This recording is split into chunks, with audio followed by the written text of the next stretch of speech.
Hola, buenas tardes. Bienvenidos nuevamente a este séptimo Congreso de Internacional Latinoamérica, Tradición y Globalización en el siglo XXI.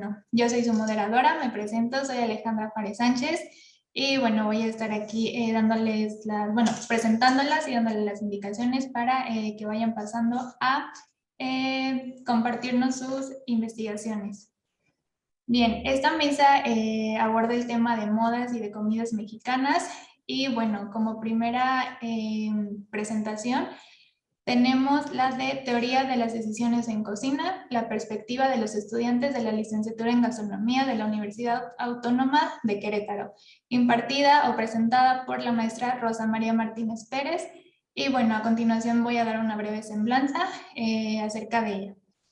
La maestra Rosa María Martínez Pérez es profesora investigadora de la licenciatura en gastronomía de la Universidad Autónoma de Querétaro. Tiene la maestría en historia por la Facultad de Filosofía y es estudiante del doctorado en estudios multidisciplinarios sobre el trabajo en la Facultad de Psicología, de igual manera de la Universidad Autónoma de Querétaro. Y también es autora de diversos artículos y capítulos de libros sobre temas históricos y del ramo de alimentación y gastronomía. También ha sido coautora y coordinadora de 2 libros. Ha impartido cursos docentes en la Facultad de Filosofía dentro del rubro didáctico, pedagógico y ha impartido clases de historia en el Diplomado de Gastronomía de la Escuela de Artes y Oficios de la Universidad Autónoma de Querétaro. Bienvenida, le comento la dinámica, tiene 20 minutos, 15 para presentar su investigación y bueno, 5 minutos, cuando falten 5 minutos te voy a avisar para más o menos medir el tiempo y al final de ambas investigaciones procederemos a la parte de preguntas. Adelante. Gracias, muy bien. ¿Puedo compartir pantalla desde aquí? Sí, claro, me parece que sí.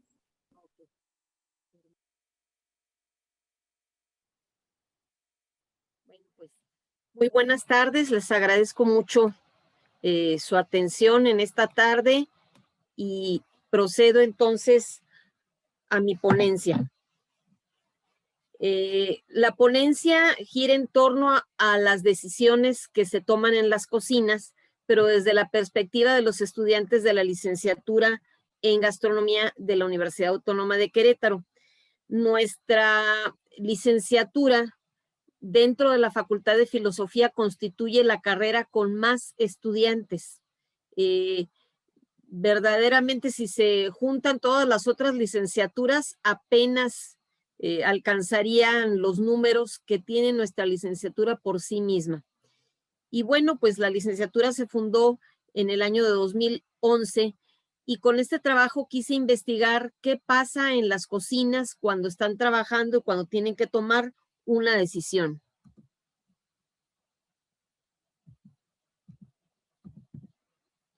La toma de decisiones, según Herbert Simon, que fue Premio Nobel de Economía en 1978, tiene que ver con un concepto que él acuñó, que es el hombre económico. Él resalta un modelo racional. Dice que este hombre económico es un tomador de decisiones racional y completamente informado. Entonces, el hombre económico toma sus decisiones no con base en algún presentimiento, no con base en una corazonada, no con base en alguna creencia, sino que está bien informado y lo toma razonadamente. Ahora, existen muchas teorías, muchas perspectivas teóricas acerca de la toma de decisiones. Todas aportan cosas diferentes. Sin embargo, debe resaltarse que sin importar qué teoría, qué concepto, qué forma de ver las cosas, la toma de decisiones es un elemento central en el funcionamiento de los negocios. Y en la cocina nos encontramos con un modelo de trabajo no clásico en el cual el producto no se puede almacenar, es decir, el producto que conforma este espacio donde conviven la gente que presta el servicio de alimentos y bebidas y los clientes, es una estructura en donde el producto está en tanto se encuentre quien produce el alimento y quien lo va a consumir, a diferencia de otros rubros donde el producto se puede almacenar. En el servicio de restaurante, esta característica hace que sea una forma de trabajo llamado no clásico y donde la toma de decisiones es crucial. Y todos los días se tienen que estar tomando decisiones a veces sencillas, a veces difíciles, tanto en el área de servicio, el área administrativa, el área de cocina. Ahora bien, un número considerable de estudiantes de la licenciatura en gastronomía de la universidad estudian y trabajan. La mayor parte de ellos lo hacen en establecimientos de servicios, de bebidas y alimentos, pero además de esto, todos deben cubrir como requisito sus prácticas profesionales y sus estadías dentro del rubro gastronómico. Por esta razón, todos han experimentado en mayor o menor medida la necesidad de tomar decisiones o seguir instrucciones derivadas de otra decisión que tomó un superior. Entonces, el propósito es que conforme ellos vayan formándose en aspectos teóricos y en lo práctico, esto lo apliquen en la realidad laboral y está pensado que las primeras prácticas de 200 horas se lleven a cabo en un lugar donde haya servicio en comedor. También cuando llegan a noveno semestre deben de cubrir sus estadías con 300 horas. Este solamente es parte de todas las horas que ellos deben de cubrir en un sentido práctico. Entonces, bajo estas bases, sobre las horas de práctica, además de lo que corresponde a las estadías y para los fines de esta investigación, se trabajó con una propuesta que estoy haciendo de 3 formas de decisión que para lo que se va a exponer aquí, denominé como decisiones simples, decisiones planeadas y decisiones críticas. Para hacer, para aplicar estos conceptos en el estudio práctico de la toma de decisiones, apliqué una encuesta a 23 estudiantes de la carrera de segundo semestre. También una entrevista semiestructurada a 8 estudiantes de octavo semestre y 1 de segundo semestre. También una entrevista a 2 egresados de la carrera. Estos 2 egresados trabajan en el restaurante Escuela El Metate, que está en el campus Centro Histórico de la Facultad de Filosofía, y es el restaurante escuela que tiene muy poco de haber abierto. Entonces, estos 3 tipos de decisiones, ¿en qué consisten? Por sí mismos nos dan una idea. Sin embargo, el más complejo es el que tiene que ver con las decisiones críticas. Pero antes de avanzar, pues debo comentar que la toma de decisiones es un concepto esencial para la teoría de las organizaciones y los estudios laborales. Y Joseph Vidal define la decisión como un proceso mental en el que es posible identificar las acciones que se tomarán para conseguir solucionar un problema o una disyuntiva para conseguir un objetivo. Por otra parte, B.F. Skinner, el gran psicólogo de mediados del siglo XX, decía que las decisiones son función de los estímulos ambientales exactamente igual que otra respuesta. Y esto es porque muchas de estas decisiones nos vemos en algún momento forzados a tomarlas porque el ambiente que nos rodea nos lleva a eso. Entonces, en el análisis conceptual del acto de la toma de decisiones, vamos a ver ciertos elementos. En primer lugar está el sujeto o decisor, la persona que toma la decisión. Las alternativas y o cursos de acción, que como mínimo deberán ser 2. Y el criterio que sirve para basarnos en cuanto a la alternativa a seguir. Estos 3 elementos es la propuesta de Peñalosa y él dice que en este contexto, estos 3 elementos son cruciales para tomar el rumbo que se deba llevar. Por otra parte, retomando lo que Simon habla sobre la teoría de las decisiones, tenemos 4 pasos. En primer lugar, la inteligencia, que implica la ocasión para tomar una decisión. Después el diseño, inventar, pensar, desarrollar cómo o qué o de qué forma vamos a llevar a cabo esa decisión. Luego, en la elección, ya tenemos nuestras opciones, pero tenemos que seleccionar un curso de acción y en el repaso valorar las elecciones pasadas, porque las elecciones pasadas muchas veces nos sirven de base. Si fueron exitosas, para repetir esa decisión, y si fracasaron, tomar otro rumbo. Por otra parte, para Céspedes, la teoría de la decisión tiene como finalidad analizar una situación determinada de modo que su resultado sea la acción más racional. Entonces, tenemos estos tres elementos que ya habíamos comentado de Peñalosa: el decisor, las alternativas o cursos de acción, que mínimo deben ser 2, y el criterio para seguir. Pero entonces aquí tenemos estos 3 tipos de decisiones que se pueden tomar en la cocina. Una decisión simple en estos términos sería algo que, si se ejecuta, las consecuencias no van a o no incorporan un riesgo de falla, de fracaso. Son de esas decisiones donde da lo mismo una cosa que otra, o si no da exactamente lo mismo, las consecuencias no van a tener un gran impacto negativo en un momento dado. Por ejemplo, si se acabó el gas en cocina y nuestro proveedor de gas quedó de llegar y no ha llegado, en ese momento podemos ver pasar otro tanque de gas por la calle y decir, bueno, pues es el mismo, es el gas. O si el proveedor dice, de la harina que ustedes compran ahorita no me han surtido, les ofrezco esta otra, es misma calidad, mismo precio, bueno, compramos la otra. Son decisiones que no tienen un impacto negativo. Pero después tenemos las decisiones planeadas, que suponen tiempo suficiente para volver sobre lo mismo, para el ensayo y error. A lo mejor diseñar la carta o renovarla, reestructurarla. A lo mejor incluso rediseñar el comedor, cambiar la loseta, cambiar la decoración. Y son cosas que se pueden planear con tiempo, que se pueden anticipar, que si algo no sale bien, tenemos tiempo suficiente. Pero en este sentido, hay decisiones que son críticas. Las decisiones que he llamado críticas llevan el sello de la emergencia, de lo no previsto.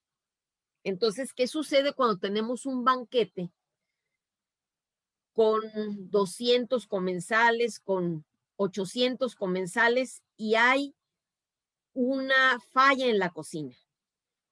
Por ejemplo, aquí en Querétaro, el Tribunal Superior de Justicia del Estado cada fin de año realiza una comida de Navidad, una comida para despedir el año.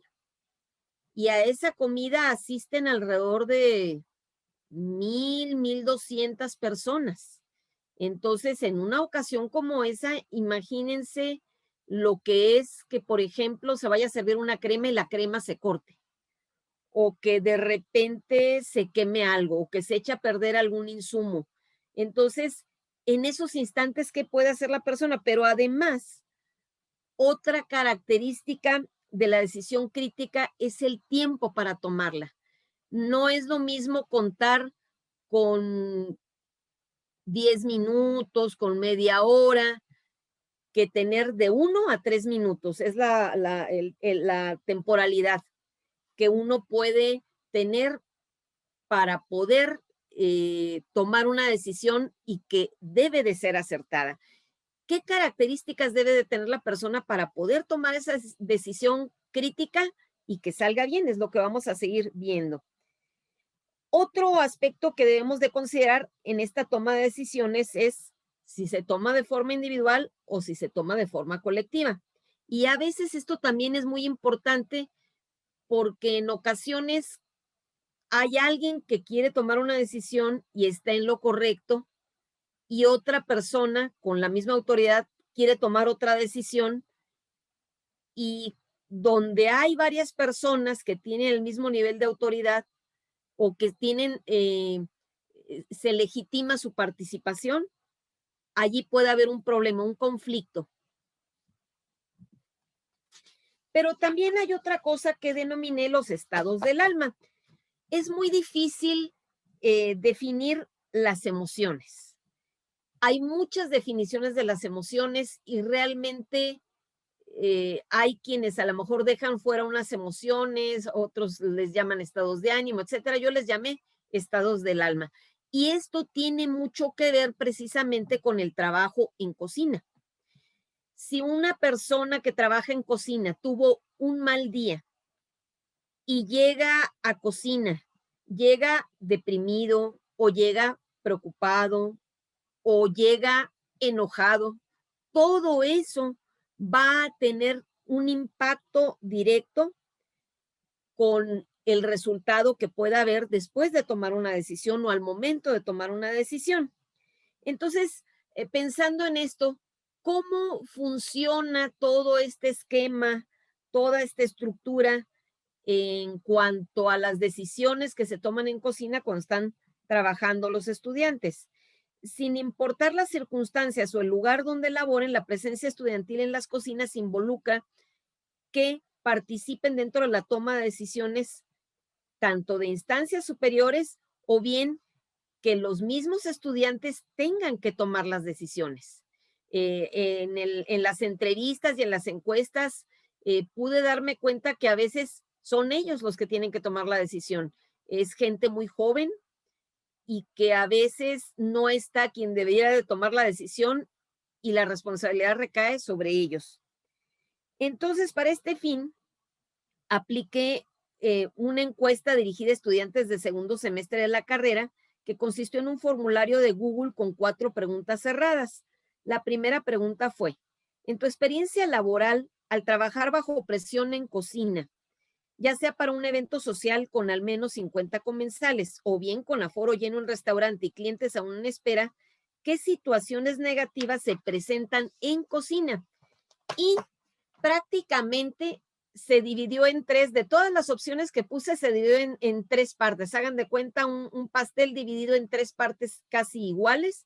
Hay irritabilidad, hay frustración y hay ansiedad. Es decir, estos estados del alma, estados de ánimo o emociones, pues no se pueden separar de la toma de decisiones. Dice Daniel Kahneman, la utilidad no se puede separar de la emoción y las emociones se desencadenan por medio de cambios. Una teoría de la elección que se olvide completamente de sentimientos, tales como el sufrimiento ocasionado por la pérdida, el arrepentimiento derivado de los errores, no solamente no es realista desde un punto de vista descriptivo, sino que lleva también recomendaciones que no sirven para maximizar la utilidad de los resultados tal como se sienten realmente. Fin de la cita. Entonces, estos estados del alma, que les llamo, son elementos cruciales a la hora de diseñar un rumbo de acción, a la hora de tomar una decisión en un sentido o en otro. Entonces, cuando se trabaja en cocina, nosotros vamos a encontrar que hay una complejidad subjetiva del carácter y el temperamento que es puesta a prueba, como también las relaciones interpersonales entre los miembros del equipo de cocina. Todo ello se puede complicar si hay una relación de rivalidad, si hay una relación de enojo, si hay un desencuentro, esto va a surgir como un elemento de obstáculo en la toma de decisiones.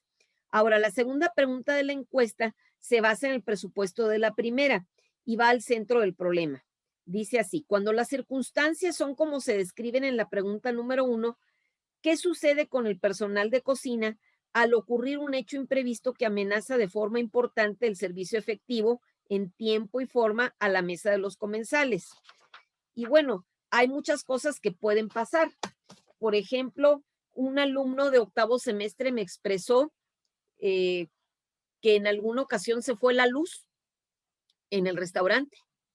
Imagínense con el restaurante lleno y de repente se va la luz y ya no funciona el sistema para las comandas, ya no funciona el sistema para el pago con tarjeta, licuadora, molino, todo lo que se necesite con electricidad, pues ahí queda.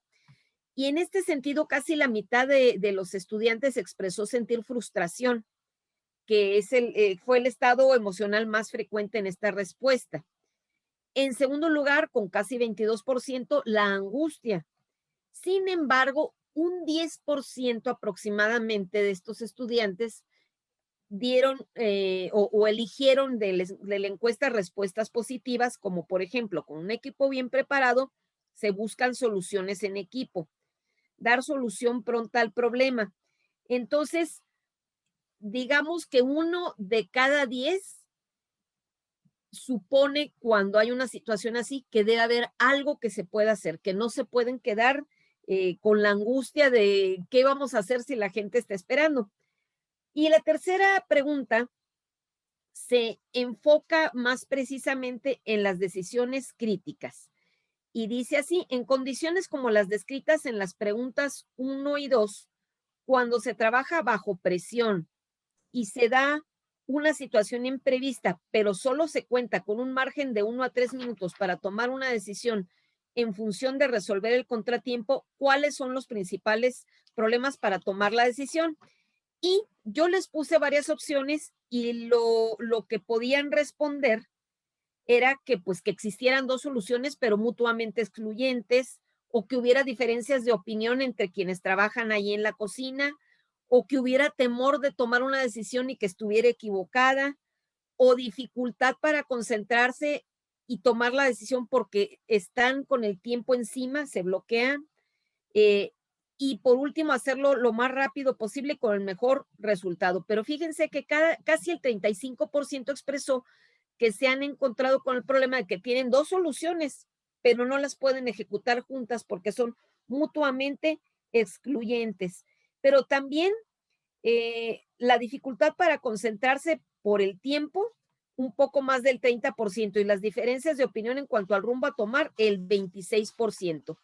Entonces, ya para terminar, en el marco de las 3 formas de decisión que aquí se estudiaron, que son simples, planeadas y críticas, dentro del trabajo gastronómico, se encontró que el estudiantado se enfrenta en ocasiones a circunstancias que ponen a prueba su esfera psicoemocional.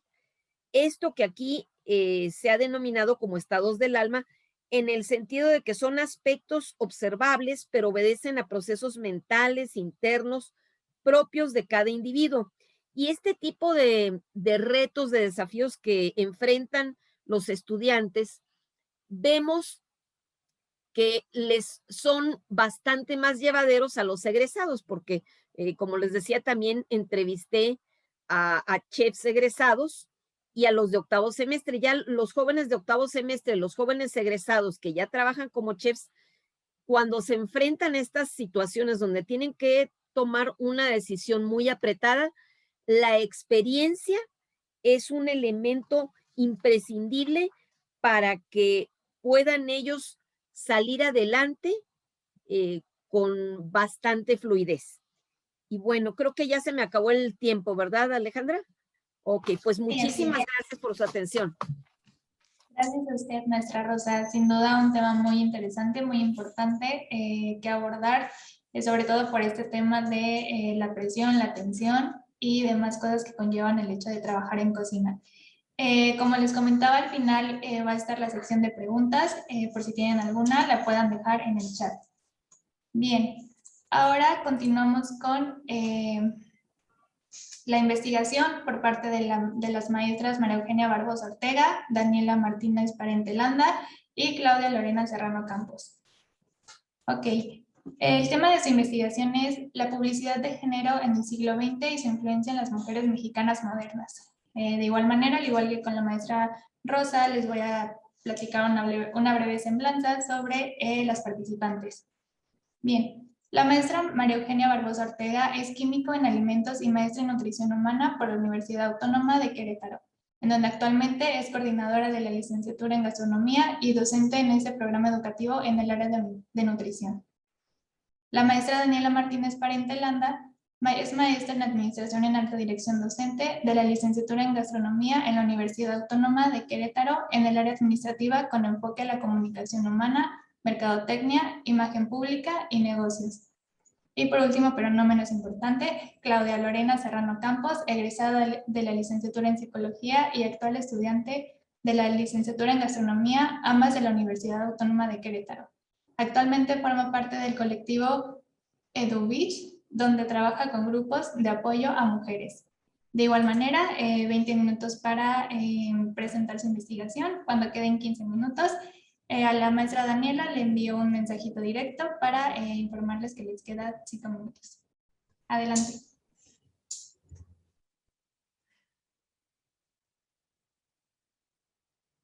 Muchísimas gracias, Alejandra, y bueno, gracias también a todos los que nos están escuchando el día de hoy.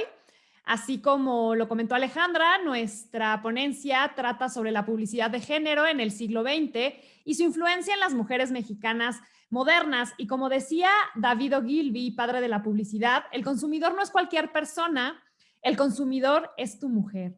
Entonces, nos damos cuenta que desde hace muchísimo tiempo, desde que realmente se profesionalizó el tema de la publicidad, las mujeres han sido tomadas en cuenta como tendencia y sobre todo como pauta para el consumo dentro de los hogares, no solamente los hogares mexicanos. El día de hoy vamos a hablar sobre todo, y el objeto de estudio de esta ponencia es los recetarios del periódico Excelsior que se publicaron en la década de los 50, entre 40, 50 y 60. Entonces, sobre eso nos vamos a enfocar y en específico vamos a hablar justamente de esta publicidad de género, que es importante comentarlo y más en estos tiempos. ¿Qué es publicidad? Para definir qué es la publicidad, la RAE dice que es la divulgación de noticias o anuncios de carácter comercial para atraer posibles compradores, espectadores y usuarios. También podemos definirla como técnica de comunicación comercial que intenta fomentar el consumo de un producto o un servicio a través de los medios masivos de comunicación y como lo acabo de decir hace un momentito, el día de hoy vamos a hablar en específico del periódico Excelsior. ¿Qué funciones tiene la publicidad? La de informar, mostrar producto o servicio, también tiene la función económica, el de obtener beneficios monetarios, sustitutiva, el reflejar la represión manipuladora de la realidad, todo lo que tiene que ver con esto aspiracional. También tiene una función creativa en donde se unen todos estos diseños y toda pues la estrategia para lograr realmente influir y manipular a los consumidores. Y también tiene la función estereotipadora, la que ofrece modos de vida y cultura en específicos que han generado tendencia durante toda la historia, ¿no? Y lo vemos en la moda, lo vemos en las actitudes. ¿Qué es un estereotipo? El estereotipo es la imagen o idea aceptada comúnmente por un grupo o sociedad de carácter inmutable.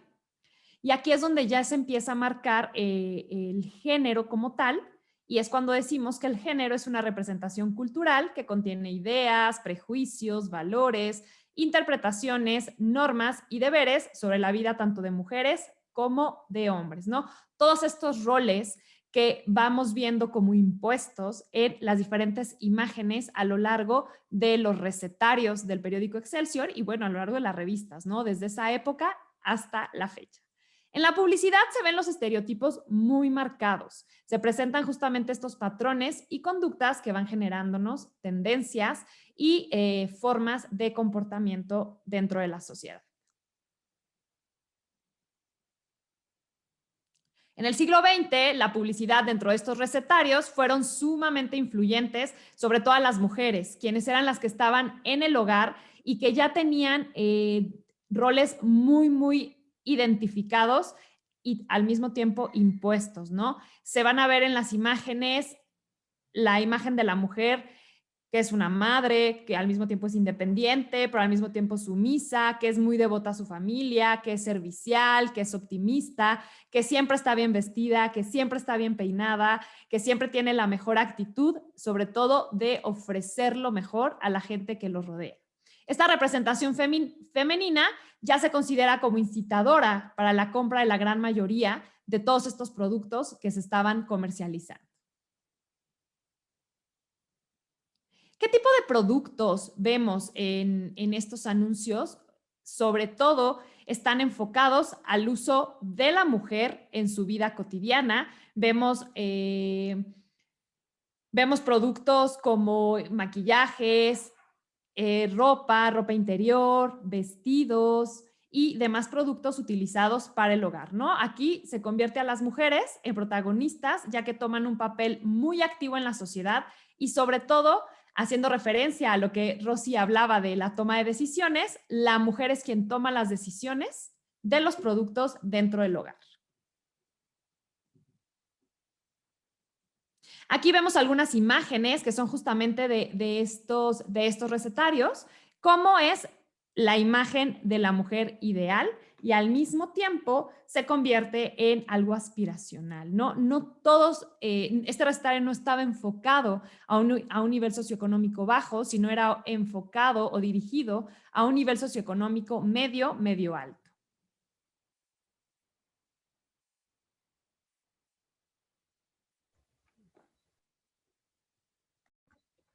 Bueno, para trabajar específicamente el impacto de la publicidad en el papel de la mujer en la alimentación, nos basamos mucho en los trabajos de la doctora Sandra Aguilar, que es investigadora por la Moravian University, y ella estudia lo que son los patrones y cambios alimentarios de las familias y la mujer mexicana en el contexto rural, en el contexto urbano, en las décadas de 1940 a 1950. También analiza el papel de la mujer en la integración de nuevos ingredientes, prácticas culinarias y tecnología, lo que lleva a la modernización de los hogares en México. Bueno, como ya vimos, el papel de la mujer en esos momentos era sumiso, dedicado, hogareño. Pero a principios del siglo XX, hay una serie de cambios a nivel nacional e internacional que empiezan a modificar ese papel.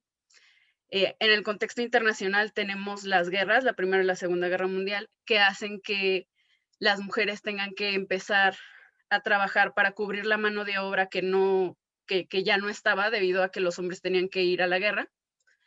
Pero en México, como nosotros no nos involucramos en las guerras, no se tuvo esa necesidad. Entonces, la manera en la que las mujeres empezaron a entrar al ámbito laboral fue a través de la cocina, porque se consideraba que era una tarea adecuada para ellas. Entonces, tenemos que llegan nuevas tecnologías que reducen las horas de trabajo necesarias en la cocina, que liberan a las mujeres de ciertas actividades. También hay llegan nuevas costumbres de Europa, de Estados Unidos, y se empiezan a difundir a nivel nacional para llevar a México a la época del progreso. Y la idea era generar una sociedad, una estructura que llevara a México a ser una potencia mundial.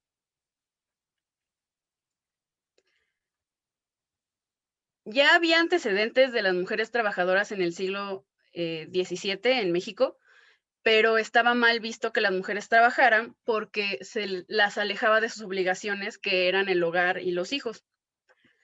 Entonces, las mujeres que necesitaban contribuir económicamente solamente podían hacerlo dedicándose a cosas que eran específicas de la mujer, como es el lavar y planchar ajeno, la costura y la elaboración de alimentos. Cuando llega la Revolución Mexicana, a pesar de que hay muchos cambios sociales, la realidad es que se mantiene la estructura de trabajo y los roles de género.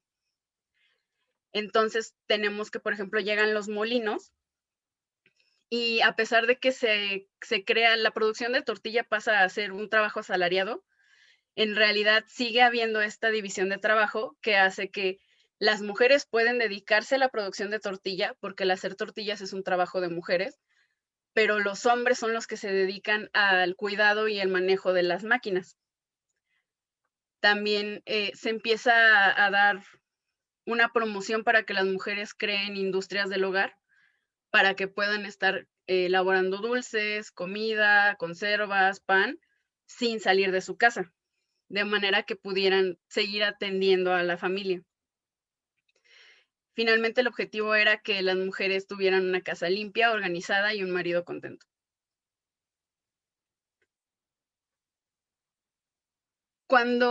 Después de la Revolución, se empezó a promover más que existieran los molinos. De hecho, se crearon sindicatos que eran para proteger a las mujeres en su área de trabajo.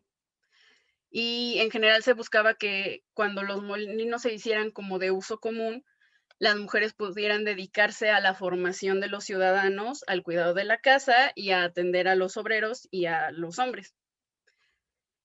También vemos, por ejemplo, que llega a la licuadora. Esta llega a los hogares de la clase media, la clase alta, junto con otros electrodomésticos, el refrigerador, los hornos, que permiten que las mujeres tengan menos tiempo en la cocina y puedan pasar más tiempo dedicándose a otras cosas.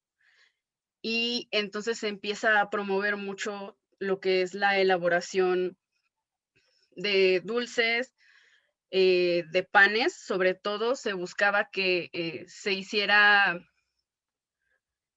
se utilizara más el trigo, porque se consideraba que el trigo era un alimento civilizado, similar al de Europa, al de Estados Unidos, a diferencia del maíz. Entonces, a las mujeres de la clase media se les daban este tipo de recetarios para que ellas empezaran a utilizarlos, pero también en las clases bajas se publicaron panfletos que buscaban que las mujeres de la clase baja también empezaran a alimentar con pan a sus familias, de manera que crearan un ambiente más civilizado.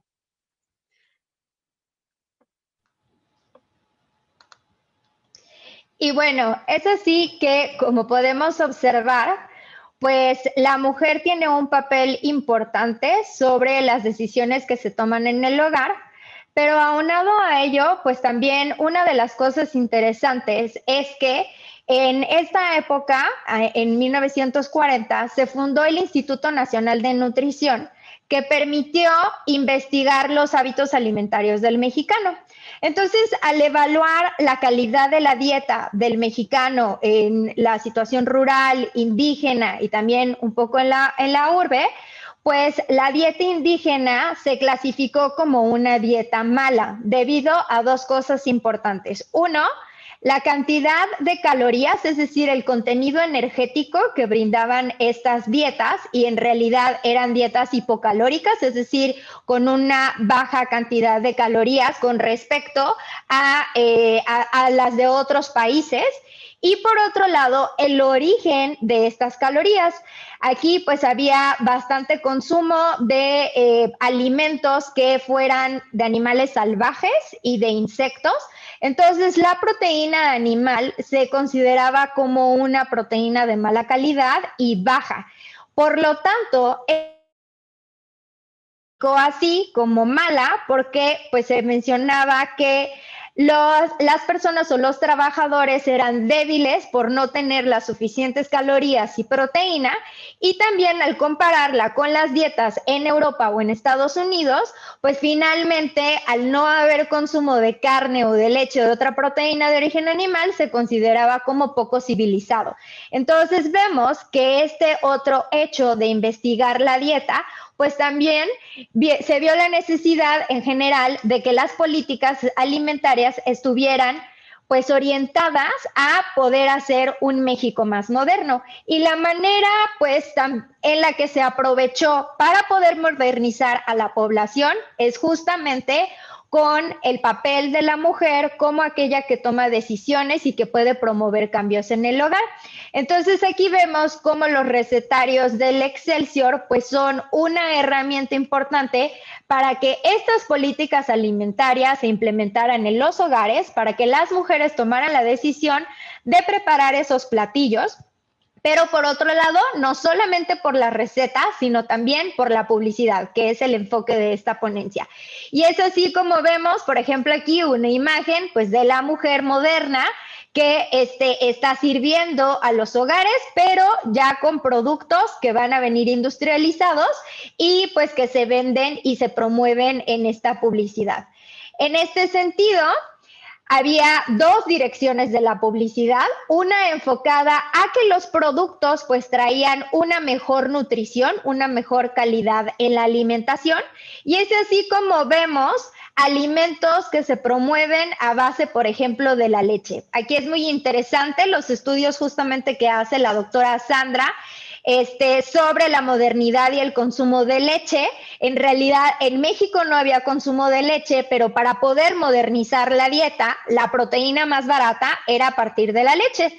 Pero en general a los niños no les gustaba, el sabor no era agradable, no caía bien al estómago, hay una intolerancia a la lactosa importante en nuestra población, entonces costaba trabajo meter la leche en la dieta del mexicano. Por lo tanto, esta publicidad estaba enfocada para que la mujer tuviera ese papel de poder brindar leche a los niños, ¿no? Ahí vemos el hincapié de que la leche materna es el mejor alimento para el niño, y este producto modificador de leche estaba enfocado para la madre, ¿no? Para que lo consumiera, y entonces eso le iba a dar una mayor salud al niño. Pero también al mismo tiempo observamos que en el envase de este chocolate aparecen estos niños que además pues tienen este aspecto rural, donde los clasifica como aquellos que no tienen una buena nutrición, ¿no? O una calidad de la dieta pobre. Entonces, ambos están enfocados para que se mejore la nutrición, y además el uso, por ejemplo, de la leche en polvo, en donde hace mención en que es un alimento que cae muy bien a la digestión y pues que está enfocado a prevenir enfermedades como el raquitismo. Entonces, por un lado, están estos alimentos que hacen hincapié en el uso de proteína de origen animal como la leche, y por otro lado, también en la buena nutrición se considera que es importante incrementar el consumo de hidratos de carbono, es decir, de azúcares. Y así es como observamos otra de la publicidad que a mí me causa pues mucha curiosidad, en donde vemos este refresco rico en azúcares y donde el infante, ¿no? Pues está consumiéndolo, y la mamá es la que le brinda esta bebida al niño. Entonces, hace hincapié en que es delicioso, en que es saludable, porque obviamente es altamente energético. Y bueno, además de que está enfocado en la buena nutrición, por otro lado, pues también la publicidad está enfocada a la comodidad, que era algo de lo que mencionaba Claudia hace un momento.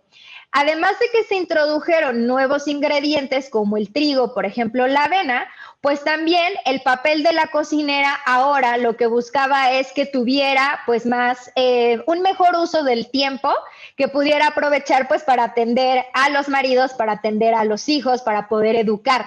Entonces, estos productos pues también se publicitaban con el sentido de ser mejores, porque pues iban a brindar más comodidad y porque pues eran alimentos industrializados que además pues eran más modernos, seguros, y que iban a darle pues a la mujer el tiempo que necesita. Entonces vemos aquí alguna de la publicidad, por ejemplo ahí, mujer prevenida vale por dos. Por ahí veíamos también otras frases en donde dice, bueno, el gusto de las amas de casa. Entonces es atender las necesidades de la mujer para que pueda preparar fácilmente estos platillos entre sopas instantáneas, avenas instantáneas, enlatados, algunas salsas, gelatinas y algunas otras conservas. Entonces eso también es importante, cómo se clasifican estos productos como mejores por ser mucho más modernos, y empieza pues mayormente el consumo de los productos industrializados, y pues que vino para quedarse, ¿no? Que ahora vemos pues que es parte de lo que más se consume pues en las dietas. Entonces, es así que para ir cerrando esta ponencia podemos observar cómo la publicidad en la época y pues en estos recetarios estaba enfocada especialmente para la mujer, como aquella que puede promover estos nuevos hábitos, estas nuevas prácticas, nuevas costumbres, usos, y que además el estereotipo de la mujer, como se comentaba al principio, pues es una mujer moderna, tiene vestidos elegantes, mandiles elegantes, un peinado, pues también moderno, y que pues tiene normalmente como este aspecto de una mujer blanca, para poder imitar justamente a pues las mujeres de Estados Unidos o las mujeres europeas, y entonces pues así cumplir el papel que quería el gobierno o introducir estas políticas de modernizar al país, modernizar la dieta y generar el progreso en México. Entonces vemos cómo la mujer fue el objetivo, el público meta a quien se dirigió toda esta publicidad para que indirectamente, un poco inconscientemente, tomara ese rol de modernizar a nuestro país y pues estos hogares de la clase media urbana. Entonces, bueno, pues muchas gracias por habernos escuchado y pues con esto concluiríamos nuestra ponencia. Muchas gracias. Muchas gracias a las participantes. Bueno, ahora vamos a proceder con la sesión de preguntas. Si los espectadores tienen alguna pregunta, la pueden dejar sin problema en el chat para que las ponentes puedan responderlas.